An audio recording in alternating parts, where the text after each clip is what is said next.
कहानी की शुरुआत में एलेक और जूवी मॉरिसन नाम के एक कपल को दिखाया जाता है जो एक हॉस्पिटल में बहुत उदास बैठे होते हैं। वो पिछले कई साल से चाह रहे थे कि उनके घर में कोई बच्चा पैदा हो, लेकिन उनकी ये ख्वाहिश पूरी नहीं हो पा रही थी। जब उन दोनों की ही रिपोर्ट नॉर्मल आती है तो डॉक्टर को भी समझ में नहीं आता कि प्रॉब्लम क्या है। वो कहता है कि शायद जूवी किसी सदमे की वजह से गर्भधारण नहीं कर पा रही है, इसलिए वो उन्हें स्ट्रेस छोड़कर खुश रहने की सलाह देता है। लेकिन खुशी तो उनकी जिंदगी से जैसे रूठ सी गई थी।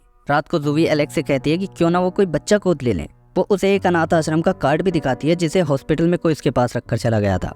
एलेक इसके लिए तैयार नहीं था क्योंकि उसे लगता था कि किसी दूसरे के बच्चे को शायद वो उतना प्यार न दे पाए। लेकिन जूवी की खुशी के लिए वो अगले दिन उसे लेकर उस अनाथ आश्रम में पहुंच जाता है। एप्लीकेशन फॉर्म भरने के बाद वो आश्रम की इंचार्ज मिसेस लैंग से मिलते हैं, जो उनसे पूछती है कि क्या उनका कोई और भी बच्चा है। ये सवाल सुनकर वो दोनों इमोशनल हो जाते हैं। फिर जूवी बताती है कि एक एक्सीडेंट के बाद से वो गर्भधारण नहीं कर पा रही है। ये कहते हुए वो रोने लगती है, इसलिए मिसेस लैंग उससे ज्यादा नहीं पूछती कि वो किस एक्सीडेंट के बारे में बात कर रही थी। अब वो उन्हें अपना आश्रम घुमाने लगती है तो जूवी की नजर एक छोटे लड़के पर पड़ती है जो बाकी सारे बच्चों से बिल्कुल अलग दिख रहा था। उसने किसी सेल्समैन के जैसा सूट पहन रखा था और सर पर एक गोल हैट लगा रखा था। जूवी को देखकर वो उसकी ओर मुस्कुराने लगता है। मिसेस लैंग अब उनसे कहती है कि उनके सारे बच्चे बहुत स्पेशल हैं और वो उन्हें स्पेशल घरों में ही भेजते हैं, इसलिए वो कहती है कि गोद लेने की प्रोसेस में थोड़ा ज्यादा वक्त लग सकता है। इसके बाद वो वापस जाने लगते हैं तो वही बच्चा खिड़की में से जूवी को देखकर फिर से मुस्कुराता है और उसकी ओर अपना हाथ हिलाता है। जूवी भी मुस्कुराकर उसकी ओर हाथ हिलाती है और फिर वो दोनों अपने अपने काम पर चले जाते हैं। एलेक खिलौने बनाने वाली एक फैक्ट्री का मालिक था, लेकिन पिछले कुछ सालों में उसके खिलौनों की डिमांड मार्केट में बहुत कम हो गई थी, जिसकी वजह से वो जैसे तैसे बैंक से लोन लेकर फैक्ट्री को चला रहा था और बड़ी मुश्किल से अपने वर्करों को उनकी सैलरी दे पा रहा था। जूवी भी अपना एक बुक स्टोर चलाती है और उसने खुद भी बच्चों के लिए कई किताबें लिखी होती हैं, लेकिन पिछले कई साल से उसने भी लिखना छोड़ रखा था। आज वो जल्दी ही स्टोर बंद करके घर आ जाती है।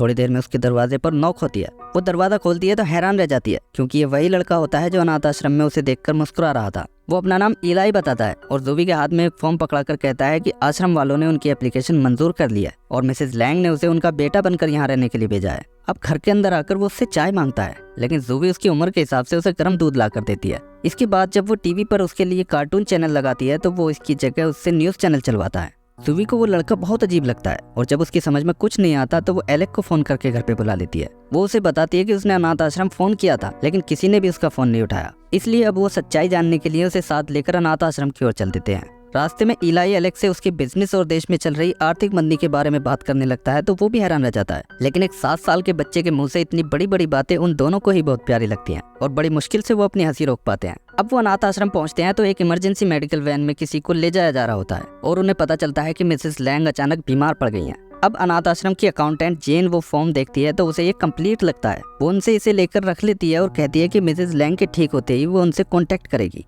तब तक वो चाहे तो इलाई को अपने साथ रख सकते हैं। जूवी ये सुनकर खुश हो जाती है और एलेक भी उसकी बात मानकर इलाई को अपने साथ घर ले जाने लगता है, लेकिन जूवी के इस फैसले से वो ज्यादा खुश नहीं था। रास्ते में जब वो दोनों कोई बात नहीं करते तो इलाई उनकी इस खामोशी को तोड़ने के लिए कार में बज रहे गाने के साथ साथ खुद भी गाना गाने लगता है और उन दोनों से भी अपने साथ गाने के लिए कहता है। ये देखकर जूवी अपने आप को गाने से रोक नहीं पाती और उसकी खुशी के लिए एलेक को भी गाना गाना ही पड़ता है, क्योंकि आज कई साल बाद वो इतनी खुश दिख रही थी। रात को जूवी इलाई का सूटकेस खोलकर देखती है तो इसमें उसका सूट और टाई बहुत ही तरीके से रखे हुए होते हैं।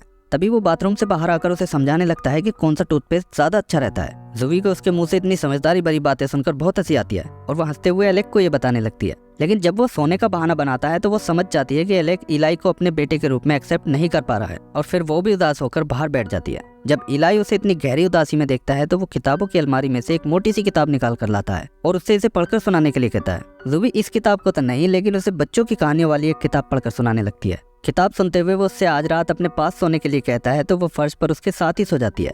सुबह को जब वो उठती है तो इलाई टकटकी लगाकर उसे ही देख रहा होता है। वो उसे बताता है कि एलेक आज बहुत जल्दी काम पर चला गया है, लेकिन असल में वो कुछ लोन लेने के लिए बैंक गया होता है क्योंकि उसने पिछले 2 महीने से अपने वर्करों को उनकी सैलरी नहीं दी थी। लेकिन एलेक ने पहले ही काफी लोन ले रखा था, इसलिए बैंक उसे लोन देने से मना कर देती है। अब फैक्ट्री पहुंचकर जैसे तैसे वो अपने वर्करों को समझा तो देता है, लेकिन शर्मिंदगी और घबराहट उसके चेहरे पर साफ झलक रही थी। घर पर इलाई जूवी से एक दरवाजे के बारे में पूछता है जो हमेशा बंद रहता था। वो उसे बताती है कि ये एक बेडरूम है, लेकिन इसके अंदर किसी को जाने की इजाजत नहीं है। अब वो दोनों पास के एक गार्डन में घूमने जाते हैं तो वहाँ भिखारी जैसा दिखने वाला एक आदमी उनसे बात करने लगता है और अपना नाम पोर्ट्स बताता है।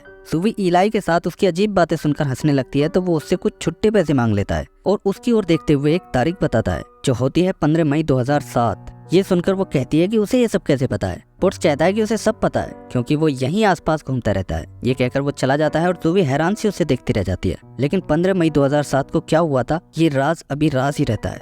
अगले दिन फैक्ट्री में सैलरी न मिलने पर एलेक के वर्कर नौकरी छोड़कर जाने लगते हैं और सिर्फ टॉम नाम का एक पुराना वर्कर ही उसके कहने पर रुकता है। इस परेशानी में एलेक ने जूवी को भी फोन करके बुला लिया था और वो इलाई को साथ लेकर यहाँ आ जाती है। लेकिन यहाँ आकर जब उसे पता लगता है कि एलेक ने उसे बिना बताए अपना मकान भी गिरवी रख दिया था तो फिर वो उसकी कोई बात नहीं सुनती और गुस्से में घर चली जाती है।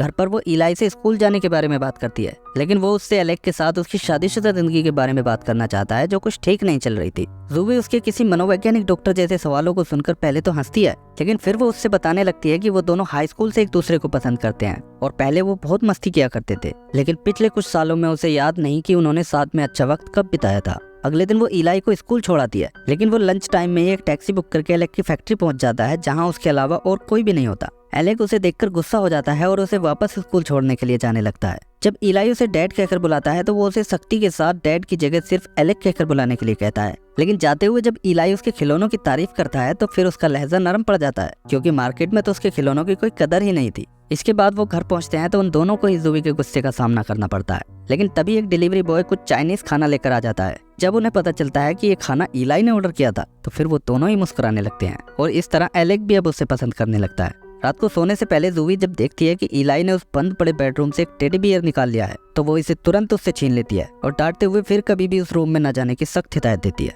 अब आधी रात को इलाई चुपके से घर से निकलकर पास के उसी गार्डन में पहुंच जाता है और बेंच पर सोए हुए मिस्टर पोर्ट्स को उठाकर उनसे बातें करने लगता है। पोर्ट्स उससे उसकी नई फैमिली के बारे में पूछता है तो वो कहता है कि वो दोनों ही उसका बहुत ख्याल रखते हैं, लेकिन उसे रोज रोज स्कूल जाना पसंद नहीं है। पोर्ट्स उससे कहता है कि उसे थोड़ा सब्र रखना पड़ेगा क्योंकि हर काम में थोड़ा वक्त तो लगता ही है। उन दोनों की इन अजीब बातों के बाद अगले दिन दिखाया जाता है कि फैक्ट्री में एलेक्स से मिलने जॉन बर्न्स नाम का एक बिजनेसमैन आता है जो उसकी फैक्ट्री का माल खरीदता था। लेकिन यहाँ वो ये कहने आया था कि अब वो उसका माल नहीं खरीद सकता क्योंकि इस मंदी के दौर में उसके पुराने मॉडल वाले खिलौने बिक नहीं पा रहे हैं। वो उसे 2 ऑफर देता है कि या तो वो अपनी फैक्ट्री को उसे बेच दे या फिर कोई नया आइडिया लेकर उसके पास आए। इस बात से एलेक बहुत परेशान हो जाता है क्योंकि उसने काफी पैसा लगाकर फैक्ट्री में खिलौनों का एक बड़ा स्टॉक जमा कर रखा था, लेकिन अगर इन खिलौनों को कोई खरीदेगा ही नहीं तो फिर वो पूरी तरह बर्बाद हो जाएगा। आज वो अपने फादर की कब्र पर जाकर उनसे माफी मांगता है क्योंकि जिस फैक्ट्री को 50 साल पहले उन्होंने अपने दम पर खड़ा किया था उसने पिछले कुछ सालों में ही उसे बर्बाद कर दिया था। उसकी ये सारी बातें मिस्टर पोर्ट्स उसके पीछे खड़ा होकर सुन रहा होता है। वो उसके पास आकर उसे कब्र पर खिल रहे गुलाब के फूलों को दिखाकर वहाँ से चला जाता है, लेकिन एलेक्स समझ जाता है कि वो उसे क्या समझाना चाहता था, इसलिए वो हार मानने की बजाय एक बार फिर से इस मुसीबत से निकलने की कोशिश में लग जाता है और अब वो इलाई को भी फैक्ट्री में आने से मना नहीं करता। एक दिन वो उससे उसके ऑफिस में लगे एक पोस्टर के बारे में पूछने लगता है। एलेक उसे बताता है कि ये लेगोलैंड नाम की एक जगह है जहाँ वो कुछ साल पहले जाना चाहता था, लेकिन अभी तक उसे वहाँ जाने का टाइम ही नहीं मिल पाया। अब वो उसे अपनी फैक्ट्री में बने खिलौने दिखाने लगता है और कहता है कि किसी जमाने में ये सारे खिलौने बहुत फेमस थे, लेकिन आजकल मार्केट में इलेक्ट्रॉनिक खिलौने आने से उनके खिलौनों की डिमांड कम हो गई है। इलाई कहता है कि इलेक्ट्रॉनिक खिलौने बच्चों के लिए अच्छे नहीं होते और उनका क्रेज ज्यादा दिन नहीं चलने वाला। एलेक इस बात से खुश होकर उसे उसकी पसंद की एक